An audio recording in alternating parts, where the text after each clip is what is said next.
ரீசெண்டாக விநாயகர் சதுர்த்திக்கு நிறைய கோயில்களில் அன்னதானம் பண்ணாங்க. நிறைய கோயில்களில் அன்னதானம் பண்ணுறாங்க. கோயிலில் எந்த ஒரு விசேஷம் நடந்தாலும் அதுக்கு அன்னதானம் பண்ணுறாங்க.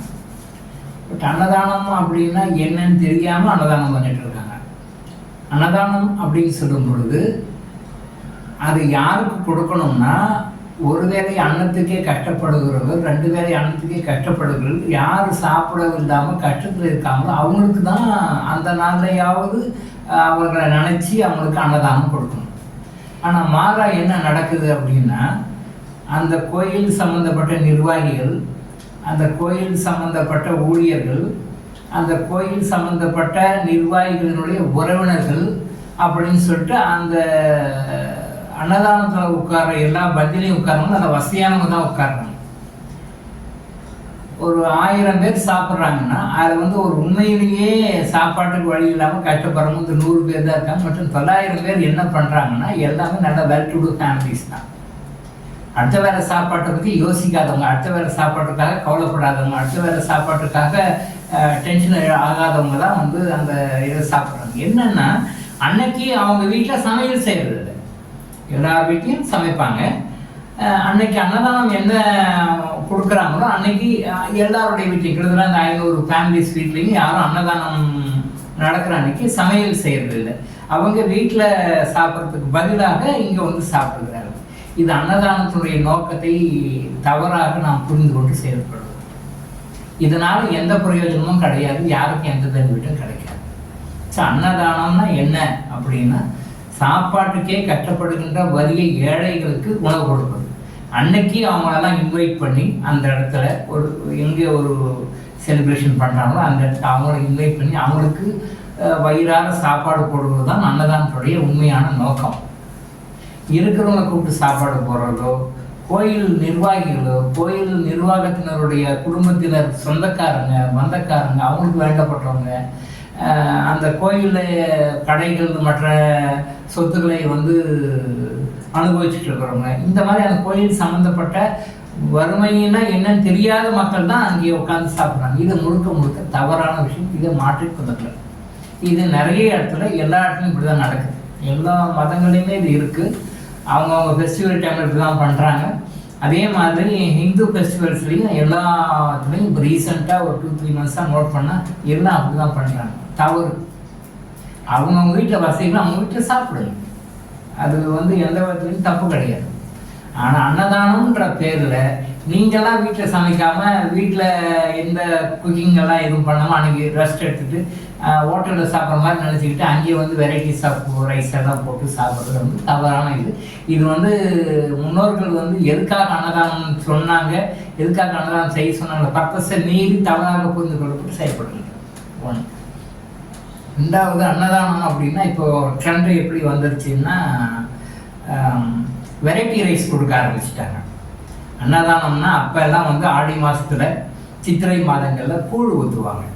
அது ஒரு மெடிக்கல் வேல்யூ இருக்குது, அது ஒரு மெடிக்கல் வேல்யூ இருக்குது. அந்த டைமில் அந்த சீசனில் இன்ஃபெக்ஷியஸ் டிசீசஸ் எல்லாம் வரும். அப்போ ரெசிஸ்டன்ஸ் பவர் மக்களுக்கு அதிகமாக தேவை. அப்படிங்கிறதுனால தான் அந்த கூழ் ஊற்றுற பழக்கம். ஏன் கூழ் ஊற்றணும்? எத்தனையோ வகைகள் உணவுகள் இருக்கும்பொழுது ஏன் கூழ் ஊற்றணும்? ஆடி மாதத்தில் ஏன் கூழ் ஊற்றணும்?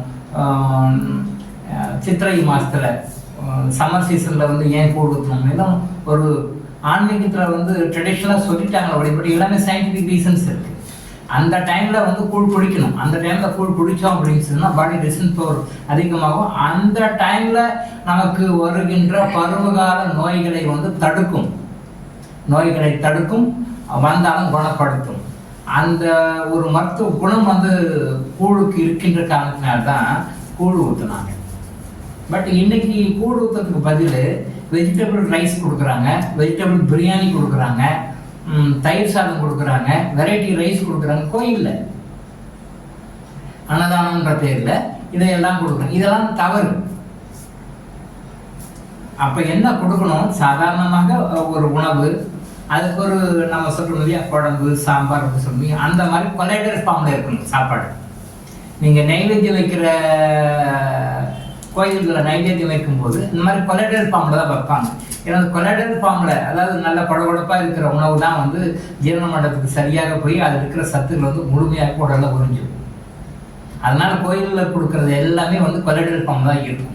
வரன்னு நான்வெஜ் ஹோட்டலில் சாப்பிட்ற மாதிரி ஃப்ரைட் ரைஸ் மாதிரி சாப்பிடக்கூடாது. அது என்டையர் டைஜஸ்ட் சிஸ்டத்துக்கு நிறைய ப்ராப்ளம். இன்னைக்கு கொலஸ்ட்ரால், ஃபேட்டி கொலஸ்ட்ரால் வரத்துக்கு மிக முக்கியமான காரணங்கள் இந்த நைப்பு இல்லாமல் வறட்சியான உணவுகள் உண்பது தான்.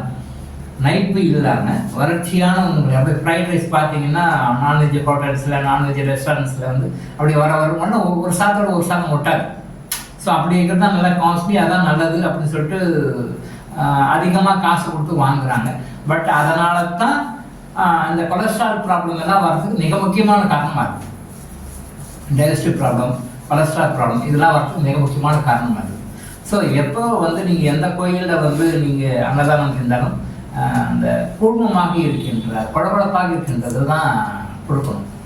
ஆனால் அன்பார்ச்சுனேட்டாக இந்த கருத்து தவறாக புரிந்து கொள்ளப்பட்டதால் வெஜிடபிள் பிரியாணி, ஃப்ரைட் ரைஸ், தயிர் சாதம் பல்லடல் தான். பட் தயிர் சாதமும் அன்னதானமாக கொடுக்க தேவை. சாம்பார் சாதம் கொடுக்கணும், தயிர் சாதம் கொடுக்கலாம், பரவாயில்ல, பல்லடல் ஃபார்ம் அது கூட அக்செப்டட். பட்டு ஃப்ரைட் ரைஸ் எல்லாம் கொடுக்குறது ரொம்ப தப்பு. நிறைய கோயில்கள் இன்றைக்கி கொடுக்குறாங்க, பிரிஞ்சி ரைஸ் கொடுக்குறாங்க. என்ன அன்னதானம்னு சொல்லி பார்த்தா கோயிலில் வந்து பிரிஞ்சி ரைஸ் கொடுக்குறாங்க. அதெல்லாம் தவறு, அந்த மாதிரிலாம் கொடுக்கக்கூடாது. அப்போ என்ன ட்ரெடிஷ்னல் முறையை ஃபாலோ பண்ணாங்களோ அந்த முறையை ஃபாலோ பண்ணணும். அது ஒரு காரணத்துக்காக தான் சொல்லப்பட்டது. அந்த காரணத்தை சொல்லக்கூடிய ஆன்மீக அறிஞர்கள் இன்னைக்கு யாரும் சொல்ல மாட்டேன்றாங்க. அவங்களுக்கு தெரியல, சொல்கிறதும் இல்லை, சொன்னால் கேட்கவும் மாட்டாங்கிறது வேறு சமாச்சாரம். பட் சொல்ல வேண்டிய கடமை நம்ம சொல்லணும். அதை கேட்கறதும் கேட்காதும் அவங்களுடைய கர்மாவை பொறுத்து, சொல்ல வேண்டியது நம்முடைய கர்மாவை பொறுத்தது. நம்ம கர்மாவுக்கு நம்ம கரெக்டாக சொல்லணும். ஸோ தயவு செய்து கோயில்களில் அன்னதானம் கொடுக்கும் பொழுது பழைய ட்ரெடிஷ்னலாக நம்ம மூதாதையர்கள் என்ன கொடுத்தாங்களோ அந்த மாதிரி கொடுங்க. நீங்கள் புதுசாக கண்டுபிடிச்சி வெரைட்டி ரைஸு, ஃப்ரைட் ரைஸு, பிரிஞ்சி ரைஸு இந்த மாதிரிலாம் கோயிலில் தயவுசெய்து அன்னதானம் கொடுக்காதீங்க. என்ன பர்பஸ்க்காக கொடுக்குறீங்களோ அந்த பர்பஸ் சர்வ் ஆகுது, அதனால பிரயோஜனம் கிடையாது, தெரியாமல் கொடுக்குறீங்க. இதே ரீதியில் போனால் இன்னும் கொஞ்ச நாள் போனால் கோயில்களில் பரோட்டாலாம் போடுவாங்க. அன்னதானத்தில் பரோட்டா சாப்பிட்டாங்க, பரோட்டா, குருமா, சால்னா இப்படிலாம் கொடுக்க ஆரம்பிச்சிடாங்க போடுது. இது வந்து அதனுடைய அன்னதானத்தினுடைய நோக்கத்தையும் அன்னதானத்தினுடைய பர்பஸை வந்து புரிஞ்சிக்காமல் செய்யறது. இந்த தவறுகளை எல்லாம் அவாய்ட் பண்ணுங்க. முறையாக அன்னதானம் செய்யுங்க. டாக்டர் இளங்கோ ஆயுஷ் ஹாஸ்பிட்டல் வழங்கும் விழிப்புணர்வு இது.